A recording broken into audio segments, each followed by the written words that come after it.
ఇదేరా సింహాచలం గారు ఉండే చోటు. రే సింహాచలం, సింహాచలం రారా బయటికి. ఎవరు నువ్వు? నేనురా నీ అబ్బని. మా ఏరియాకి వచ్చి ప్లేడ్ వేయడానికి నీకు ఎన్ని కుంటలరా? మర్యాదగా మా హ్యాండ్ బ్యాగ్ మాకు ఇచ్చే, లేకపోతే నీ పని నీ అరుపులకి పెరిగే వాళ్ళు ఎవరు లేరు ఇక్కడ. మేము కొట్టుకునేది మాది, మా ఇష్టం. పోదే నీ ఇష్టమైన సాగదరా. పద్ధతి అంటే పద్ధతే. ఒక ఏరియాలో వాడు ఇంకొక ఏరియాలోకి వచ్చి ప్లేడ్ వేయకూడదు. ఇండియాలో ఏ సిటీలో అయినా ఇదే రివాజు. నీ వివాదులకి ఇవాదులు మాకక్కర్లేదు. Hand bag ఇవ్వంబే. అంతేనా? దమ్ము నుండి లోపలికి వచ్చి తీసుకెళ్ళిపే.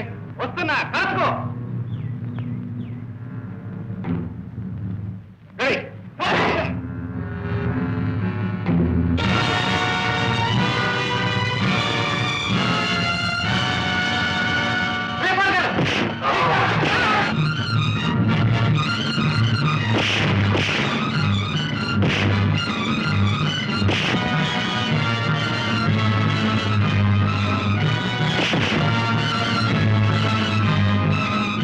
అడుగు ముందుకు వేశారా మీ సింహాచలం గారి పని కైలాసమే.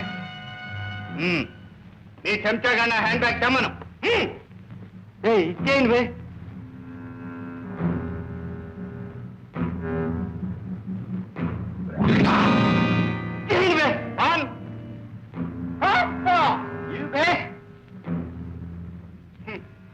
ఉస్మాన్ దాదా పుయ్యూరు శిష్యుడు జేబు శ్రీందా నేను. నా దగ్గర నీ పేడు.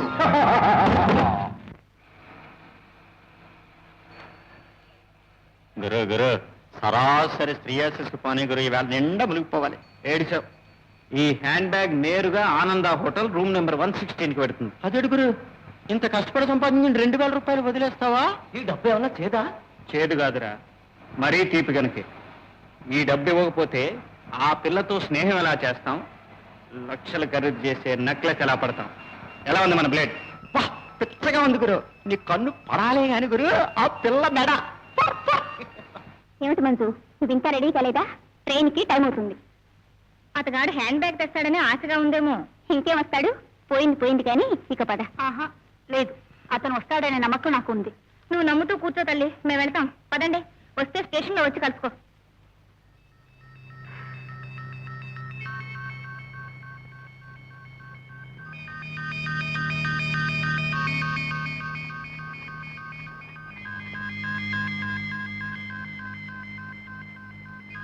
ఓ మిస్, ఇదిగో మీ పర్స్. అరే exactly my purse. Thank you very much. డబ్బంతా సరిగ్గా ఉందో లేదో చూసుకోండి. అక్కర్లేదు, మీ మీద నాకు నమ్మకం ఉంది. మిమ్మల్ని నమ్మించడం కోసమే ఈ కష్టం అంతా. కూర్చోండి, ఇప్పుడే వస్తాను.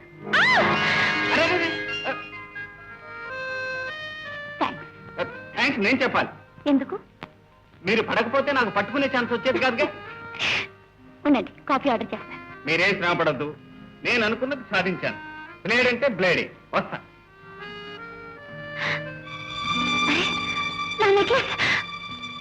చెప్పతున్నాను గురు, ఇది నకిలీనగా. నేను నమ్మితే ఒక అణా కూడా రాదు. పిల్ల ఒరిజినల్ గానే ఉందే, నెక్లెస్ నకిలీది ఎలాగైంది?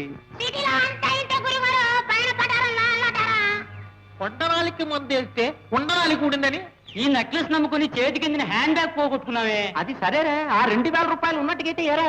ఈ వారం అంతా విస్కీ స్నానం చేసేవాళ్ళం కదా. ఏం చేస్తావు? ఆ అమ్మాయి ఎదురు బ్లేడ్ వేసేసిందే. మామూలు బ్లేడ్ కాదురా, స్మగుల్డ్ బ్లేడ్. ఎమ్మ మాట గురు, సెకండ్ గురు. అయ్యా మోహన్ రావు గారు, అంత తేలిగ్గా తీసేకండి మరి. శ్రీ శ్రీ శ్రీ సింగువారి రంగేళి శృంగార సుబ్బారాయణం గారు అనగా మా బావగారు రాసినటువంటి వీరునామా ప్రకారం సదరు వారి కుమార్తెను నా మేనకోడలు అయిన కుమారి మంజులాదేవికి త్వరలోనే కోట్లకు మించిన ఆస్తి సంక్రమించబోతున్నది కనుక తెలుసుకోవలసినది. ఈ మాటే చెప్తూ ఈ పాటే పాడుతూ ఇప్పటికి నా దగ్గర 10 లక్షల రూపాయలు కొట్టేశావు కదయ్యా. చెప్తాం, 1 లక్ష తక్కువ చెప్పారు. అయినా ఆస్తి ఆమెకి ఎప్పుడు దక్కుతుంది? ఒకవేళ దక్కినా మీ అప్పు తీరుస్తుందనే గ్యారంటీ ఏమిటండి డబ్బారాయుడు గారు? అమ్మమ్మమ్మ, ఎందుకు తీరుతుందయ్యా? నేనేమైనా కోడలు చూసినట్టు చూశానా? గుడ్డులు పొదిగినట్టు బిడ్డలు పెంచినట్టు పెంచారు కదండి. అయినా మా కోడల పిల్ల మనిషే శృంగారం గాని మనసు బంగారం అండి. అయితే ఈ రోజు నుంచి నేను మీ కొడుకునన్నమాట. మీరు నా కొడుక? అంతే కదండి డబ్బారాయుడు గారు. నేను మీ కొడుకునైతే మీ కోడలు నాకు భార్య కదా. కొంచెం తిరుగుడుగా చెప్పినా చాలా తెలివిగా చెప్పారే. అయితే నా అప్పు తీర్చడానికి ఇది ఒకటే మార్గం. వెంటనే పెళ్లి ఏర్పాట్లు చేయించండి. పెళ్ళా? మోహం గడుతున్నా అందుకే ఏర్పాటు చేస్తున్నావా? నీకేదో మతిపోయిందా మామయ్య? లేదు కోడలా, మతి స్థిమితం ఉంది కనుకే నీ కోసం వలేసి మరీ ఆ కలిగిన చేపలు పట్టారా. చిచ్చి, డబ్బు కోసం దిగజారిపోయావు. నువ్వు నా మామయ్యాన్ని చెప్పుకోవడానికి కూడా నాకు సిగ్గుగా ఉంది. సిగ్గు నన్ను గురించి కాదు కోడలా, అదేదో రేపు పెళ్లి పీట మీద మొత్తంగా రేపు చూపిద్దుగా. పెళ్లి లేదు, పీట లేదు. నేను ఈ పెళ్లి చేసుకోవడం నీకు ఎప్పుడే చెప్పాను. చెప్తే ఎట్లా?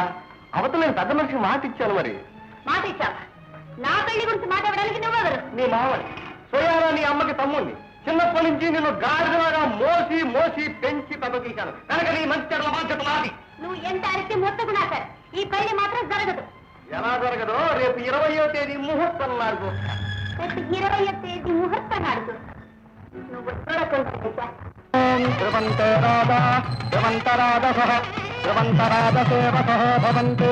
అయ్యా, ముహూర్తం దగ్గర పడింది. పెళ్లికి మాత్రం తీసుకురండి తొందరగా. నాన్నగారు, ఓం తదం బ్రహ్మదాయ నమః. అమ్మా మంజు, మంజు, మంజు, మంజు, మంజు.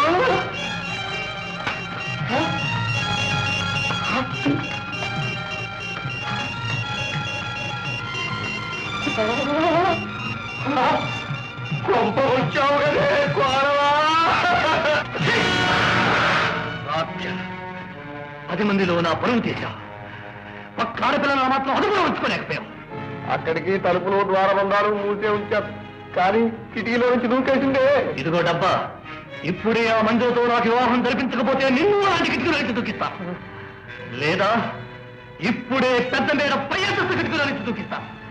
జాగ్రత్త. బాబు గారు, తొందరపడకండి. కాస్త నా మాట వినండి. నీ మాట విని విని విసిగిపోయాను. ఇక నుంచి నేను చెప్పినట్టు నువ్వు చేయి. సరే, రుణగ్రస్తుల్ని నేను చెప్పావు. నా భాగ్యం చెప్పండి. 10 లక్షల విలువ గల వజ్రాల నగలతో నీ మేనగోళ్లు ఇంట్లోంచి పారిపోయిందని పేపర్లో ప్రకటించారు. ప్రయోజనం? ఆ నగల కోసం దొంగలు రౌడీలు ఆమె వెంటబడతారు. వాళ్ళతో తంటాల వల్లేక మన కాళ్ళ దగ్గరకు వచ్చే వాళ్ళు. అర్థమైందా డబ్బా? చిత్తం అలాగే ప్రకటించారు. 10 లక్షలు విలువ చేసే వజ్రాలతో పెళ్లి కూతురు పరారి. అరే మంచి పుట్టా ఏమిటి? అదేరా, ఆ హ్యాండ్ బ్యాగ్ అమ్మాయి ఫోటోయే ఇది. అయితే అడ్రస్ చూడుగురు, పట్నం తీసుకొచ్చేస్తాను. ఇంకా నయం, వాళ్ళ ఇంటికి తీసుకెళ్లి విడిచిపెట్టి వస్తానన్నావు కాదు. పిచ్చి ముఖమా? ఒక ఆడపిల్ల ఒంటరిగా 10 లక్షల రూపాయల వజ్రాల నగలతో పారిపోయి వచ్చిందంటే ఏమిటి దాని అర్థం?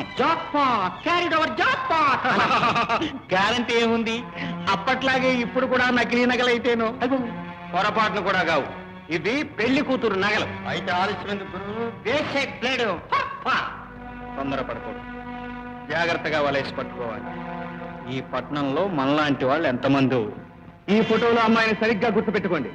ఎక్కడున్నా సరే వలేసి పట్టుకోవాలి, తెలిసిందా? మన సిటీలో అయితే అలాగే పడతాం, కానీ ఇక్కడికే వస్తున్న గ్యారంటీ ఏముంది సార్? ఆంధ్రదేశంలో ఏ మూల నుంచి పారిపోయి వచ్చిన అమ్మాయి అయినా సరే చేరాల్సింది ఈ సిటీకే. ఆంధ్ర నుంచి వచ్చే ప్రతి ట్రైను జాగ్రత్తగా వెతకండి.